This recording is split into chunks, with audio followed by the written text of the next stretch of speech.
السلام عليكم ورحمة الله وبركاته. فيديو جديد في خمسة رياضة مع تيسير. والنهاردة موضوعنا عن كابتن سيد عبد الحفيظ اللي اتفاجئنا النهاردة بخبر إقالته من موقعه كمدير كورة في النادي الأهلي، وعن استقالة رئيس نادي الزمالك السابق مستشار مرتضى منصور من منصبه. الخبرين أغرب من بعض. اللي ما عملش اشتراك في القناة يعمل اشتراك، ولو عجب الفيديو يبقى اعمل لايك وشير ونصلي على النبي نبدأ الأول بخبر كابتن سيد عبد الحفيظ. كابتن سيد عبد الحفيظ مدير كرة ناجح، أنجح مدير كرة في مصر طبعا بالأرقام. وكان خبر إقالته من كمدير كرة في النادي الأهلي مفاجأة جدا للأهلاوية وللزملكاوية، يعني كل جماهير الكرة تقريبا، خاصة للأهلاوية أو لينا احنا خاصة للأهلاوية.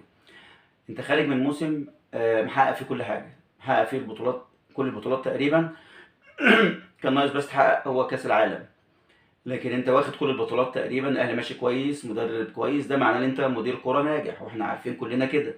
ده غير ان هو مدير كرة ناجح، كان دايما سيد عبد الحفيظ او كابتن سيد عبد الحفيظ مدافع جيد عن النادي الاهلي.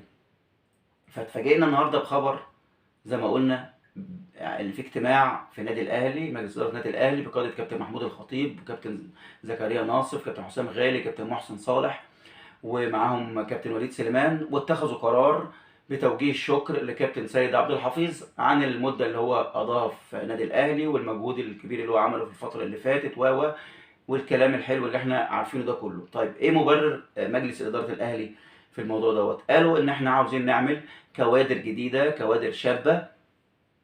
عاوزين نعمل كوادر شابة او نعمل كوادر جديدة في مواقع جديدة، بدليل ان احنا هما كمان عينوا كابتن وليد سليمان في قطاع الناشئين. طب ماشي، هو مين الكوادر الشابة اللي هو عينها؟ اللي هو كابتن خالد بيبو. فدي برضو تقول لك يعني فيها حاجة غريبة. هو كابتن خالد بيبو هل من الكوادر الشابة؟ طبعا خالد بيبو احنا كأهلاوية بنعشقه بنحبه، كابتن خالد بيبو كابتن كبير. انا بتكلم في الحتة دي، هل هو من الكوادر الشابة؟ لا. بس هل هو هل الموضوع ليه حاجة غير اللي قالوه؟ لا، ما اعرفش. فاحنا بنعرض الموضوع وسيادتك تفكر، او احنا بنفكر بس. ف لكن في الاخر القرار ليهم، واحنا طبيعي كده كده في ظهر الاداره وبندعم قرارات النادي الاهلي ايا كانت. كابتن محمود الخطيب هما بياخدوا القرار الايه الاصح. تمام. لكن هو المبرر نفسه اللي هو احنا عشان نعمل كوادر شابه جديده وشلنا كابتن سيد عبد الحفيظ، انا شخصيا يعني ايه مش مقتنع بيه قوي. لكن اكيد في سبب او ليهم اسباب وما نعرفهاش. الايام اكيد هتعرفنا بعد كده ليه. هنعرف الكلام ده فيما بعد يعني. لكن كل الدعم للكابتن خالد بيبو وكل الدعم للايه للاهلي. طب في نفس الوقت تزامن بقى الموضوع دوت مع استقالة رئيس نادي الزمالك المستشار مرتضى منصور. المستشار مرتضى منصور كلنا عارفينه مش من الناس اللي هي يسيب المكان مكانه كده يمشي يقول لك انا ماشي او مستقيل، ولو حتى كان قالها قبل كده كان بيرجع في كلامه تاني وهكذا يعني. فعشان كده الموضوع كان غريب يعني. غريب كمان ليه؟ لانه الخبر جه قبل ما الزمالك يلعب النصر، يعني في توقيت سيء جدا. فانا حتى لو هعلنه مش هعلنه دلوقتي، عشان حتى اللعيبه ما يبقاش نفسيا في مشاكل او في حاجه. لكن المهم ان هو قال كده واعلن ايه استقالته. طبعا في احداث حصلت على في كواليس بالنسبه لموضوع الاستقاله، ان هو راح لوزير الشباب والرياضه ورفض يقابله، ورفض مثلا اللي هو يقسط له المبالغ معينه او يأيدوا له من غير ما يدفع والناس بتقول كده. فبقول عشان كده هو قال لك انا خلاص مفيش امل وانا هستقيل عشان الزمالك يمشي، بس انتوا ساعدوا الايه الزمالك. ده اللي هو قاله يعني. تمام.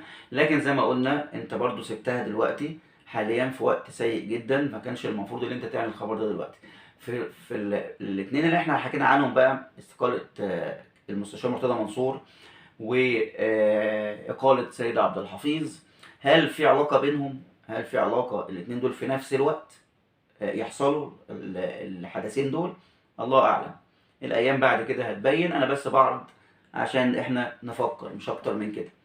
طيب نيجي بقى في النص كده تلاقي حاجة حصلت تانية أو واحد كده في النص دخل، اللي هو مين بقى؟ كابتن ميدو. كابتن ميدو قال لك أنا رحت اتحاد الكرة وتعبنا جدا لحد ما أيدت الناشئين وتعبنا وعملنا وإيه، وكابتن حازم تعب جدا معايا وساعدني. كابتن حازم إمام اللي هو في اتحاد الكورة، طبعا كابتن حازم غني عن التعريف، قال لك ساعدني جدا.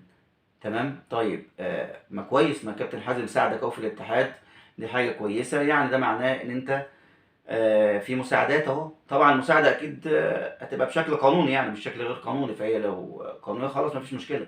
انا قصدي اللي انت الاتحاد الكوره اهوت مرن وبيساعدوك كويس. ما جيش بقى في وقت من الاوقات التانية اقول ده اتحاد الكوره مضطهدني، اتحاد الكوره مش عارف بيساعدنا، بيساعد انديه تانية، ما ينفعش. دي حاجه. ثانيا كابتن ميدو، احنا عارفين الفتره اللي فاتت كان كله دعم لايه، لمستشار مرتضى منصور واداره الزمالك وكلام زي كده. عرفنا برضو ان هو قال خلاص كفايه كده، يعني فيما معناه ان انا بطالب اداره نادي الزمالك اللي هي مجلس اداره نادي الزمالك اللي هم يستقيلوا جميعا لانقاذ ما يمكن انقاذه وعشان الايه المركب تمشي وهكذا يعني. دي حاجه. طب هل الكلام ده ورا حاجه؟ هل كابتن ميدو في دماغه بيخطط لحاجه؟ هل مثلا بيفكر يبقى رئيس نادي؟ الله اعلم، انا برضو بعرض ونفكر مع حضراتكم.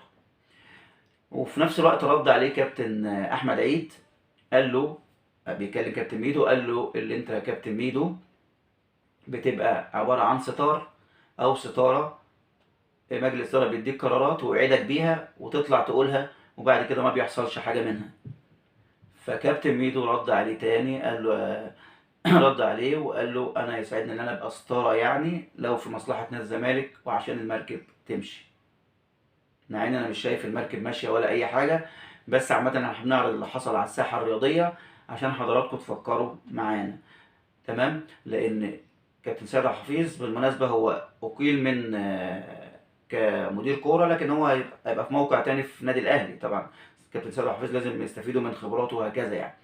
بس انا شايف ان الموضوع حاليا او في التوقيت ده لغز بالنسبه لي، فقلت نعرض على حضراتكم وحضراتكم تفكروا معانا هل ليها علاقه باستقاله المستشار مرتضى منصور. بس انا يمكن يعني بستبعد الموضوع ده، مش معقوله ده قصاد ده ولا حاجه.